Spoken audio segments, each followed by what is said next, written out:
Hello everybody, it's Andy here from the Movement Project, and today I thought I'd talk a little bit about anxiety. Now, I think our human species has been so successful throughout the ages because of our ability to work together, and I think as our society has grown, it has made it even more increasingly difficult to do this, and this is driving a lot of our sense of anxiety, loneliness, and a feeling of lost connection. Now, I've coined that term actually by a book that I read by Johann Hari called Lost Connection. So he went all around the world discussing with different experts in their field, specifically relating to anxiety or depression, and asked them why he thought that there was such a rise in the depression and anxiety rates. And obviously, as you can imagine, I won't give too much away, but there were loads of different things that were adding to it, and it wasn't as simple as this chemical imbalance within our brain. Obviously there probably is genetic factors, but there was a lot more playing into it. So gaining that connection again isn't as simple as downloading an app or doing a particular exercise. There's loads of different things that you need to put into it.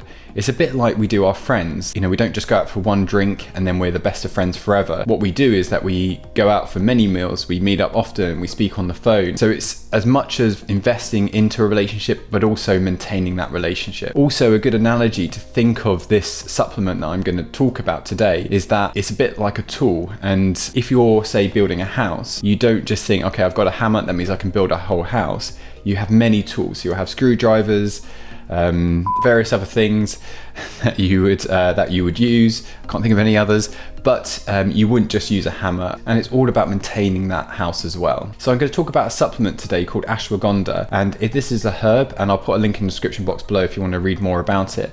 But I decided to do this or discuss this herb because I found some potentially good research for it, which I'll go over in a moment. But also I decided to do this because I did an article on CBD oil, and I found that a lot of people were taking CBD oil for anxiety when there isn't a lot of research for it yet. There may be more research coming out, but they were taking it regardless. And I felt that there were other companies that were jumping on this desperation of people and trying to tell them how good it was, and I felt that they were doing this just to sell their product. Obviously it's not everyone and it's not every case, I'm generalizing there, but I felt that a lot of this was going on. I was trying to demonstrate that at the moment that we still don't know enough about it and it isn't probably worth taking. But I actually found another supplement that has better research for, but no one is talking about, and that's what I felt that CBD oil was at this stage, because it was new and it was natural, same as ashwagandha, but it had a lot more hype behind it, and then people were buying it regardless whether there was research for it or not. So what I'll do now is I'll go over the research. So what were the ashwagandha studies that I found?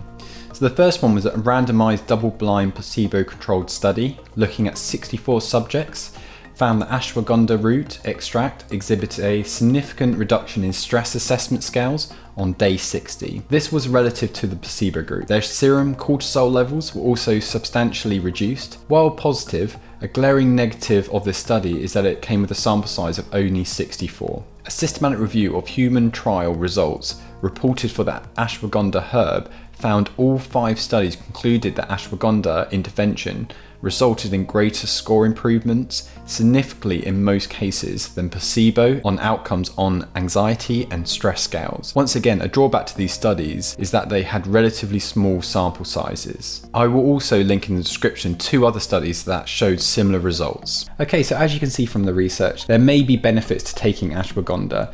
Now, there are some drawbacks to this study, the biggest of which is that the studies are very small. So larger studies need to be done before we can make any definite conclusions from this, but there are some good bits of these studies because the studies are finding consistent results, because they are double-blind, placebo-controlled, that this would indicate that there may be or there is some substance to this supplement in regards to treating anxiety and fear.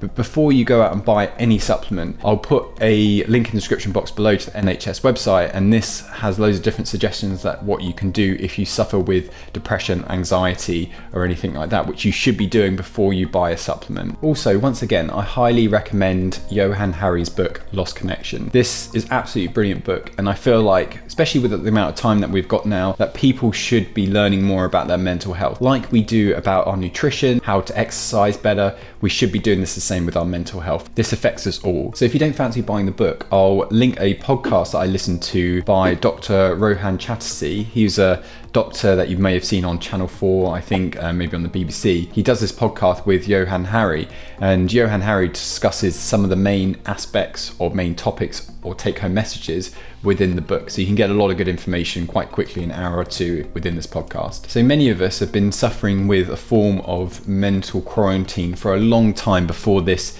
physical quarantine took place. So I hope those people find some little bits of useful information within this video. If you have, remember to like it and share the video and subscribe to the channel as always. Thanks very much for watching.